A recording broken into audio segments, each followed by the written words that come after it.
Bonsoir Philippe Askenazi. Bonsoir. Le gouvernement a frappé fort. Il veut simplifier les licenciements économiques, plafonner les indemnités de licenciement, développer les accords locaux, c'est-à-dire dans les entreprises, sur le salaire ou sur la durée du travail. Le but est toujours le même, pousser, inciter les entreprises à embaucher. Est-ce que ça peut marcher ? Écoutez, donc déjà, on a un avant-projet de loi, donc on ne sait pas véritablement quelle va être la mouture finale, mais il y a un esprit global qui est effectivement ce qu'on dit de flexibiliser le marché du travail, avec la perspective, ce discours patronal qui est qu'on n'embauche pas parce qu'on a peur de débaucher, de licencier les personnes. Alors il se trouve que dans les faits, aujourd'hui, les économistes sont incapables de montrer que les patrons, notamment en France, n'embauchent pas parce qu'ils ont peur. Ils n'embauchent pas aujourd'hui, essentiellement parce qu'ils ont des carnets de commandes vides.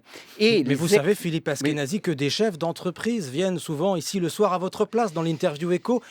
Des patrons de PME aussi parfois qui disent si les règles étaient plus claires, si elles étaient plus simples, j'hésiterais moins. Ils le disent. Alors, il y a une différence entre la simplicité, le fait d'avoir un code du travail éventuellement clair, et avoir une relation avec les salariés qui soit déséquilibrée et de pouvoir licencier comme on souhaite ou avec des indemnités limitées les salariés. Et même lorsqu'on regarde le cas, par exemple, italien, on en parle souvent, on dit il y a eu une réforme en Italie, celle de Matteo Renzi, c'est pour ça que l'emploi repart. Mais les évaluations que font mes collègues italiens, c'est que cette loi n'a rien fait dans cette reprise de l'emploi. La reprise de l'emploi italienne est essentiellement des embauches sur des contrats à durée déterminée, donc indépendant de la réforme des CDI qu'a introduit Matteo Renzi. Donc aujourd'hui, globalement, la création d'emplois en Europe se fait sur des emplois courts, sur la précarité, et finalement cette situation où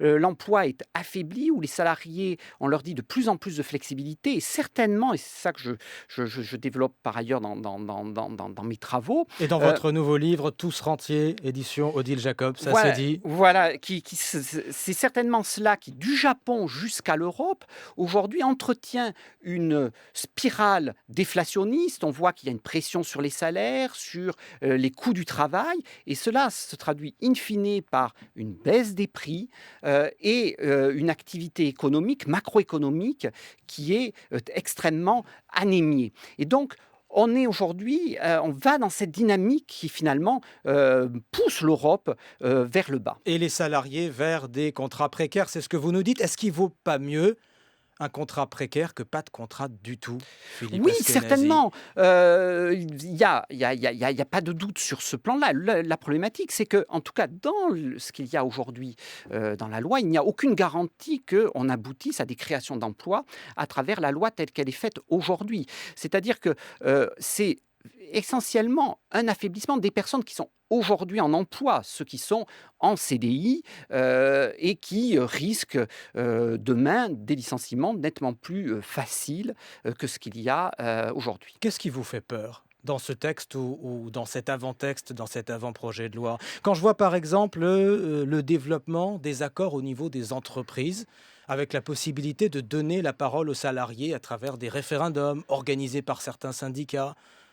Si vous voulez, ça en soi, la démocratie sociale n'est pas scandaleuse, même au contraire, on peut vouloir que ça soit un développement massif. La problématique, c'est que dans le même temps, vous vous retrouvez à demander à des salariés de voter en entreprise et vous leur mettez une épée de Damoclès au-dessus d'eux. Lorsque vous votez pour un président ou autre, on ne va pas vous menacer de perdre votre salaire ou votre maison. Là, vous allez avoir des référendums, on le voit dans des cas récents, par exemple Smart, où on dit, si vous ne votez pas ce référendum, on va délocaliser les emplois. Vous voyez bien que c'est une démocratie sous la menace. C'est pour cela que, normalement, il y a des séries de corps, on dit souvent de corps intermédiaires, qui viennent protéger le travailleur. Et dans la loi telle qu'elle est là, il y a une sorte de défiance par rapport à tous ces corps, c'est-à-dire vis-à-vis des syndicats majoritaires, et c'est une des grandes surprises du texte, mais aussi vis-à-vis du juge,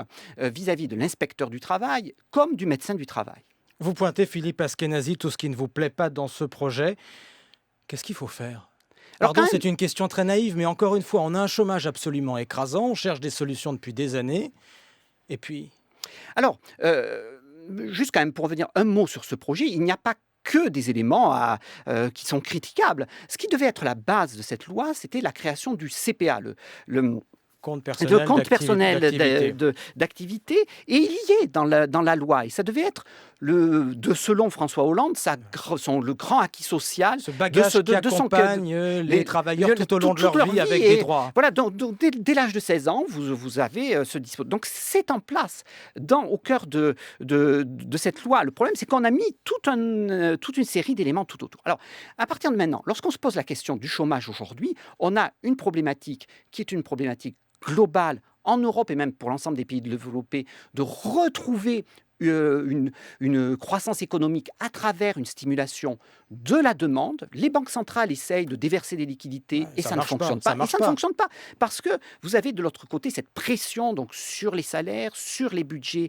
des États et sans horizon d'investissement. C'est-à-dire, on pourrait dire, on va vers la croissance verte sur l'ensemble de l'Europe. Ce n'est pas du tout ce que l'on a aujourd'hui. On est dans une situation de moins de 10 ans. Et puis, dans le cas particulier de la France, on refuse de regarder un certain nombre de questions. On sait qu'aujourd'hui, en France, les employeurs sont ceux qui discriminent le plus à l'embauche des catégories de population, notamment celles que l'on dit issues de l'immigration. C'est très frappant en France. Et donc, on a des pans, pour des raisons en partie culturelles, en partie politiques, du monde du travail que l'on ignore et qui font finalement à la fois des chômeurs et perdre de la création de richesse pour la Et France. donc c'est là-dessus qu'il faut jouer aujourd'hui pour vous. Oui, moi je pense Le que début voilà, de voilà. solution pour vous, il est là. Alors, ça fait partie des éléments centraux et donc il faut ouvrir ce type de débat aujourd'hui en France. Philippe Askenazi, merci à vous. Merci. Tous rentiers, c'est votre nouveau livre aux éditions Odile Jacob.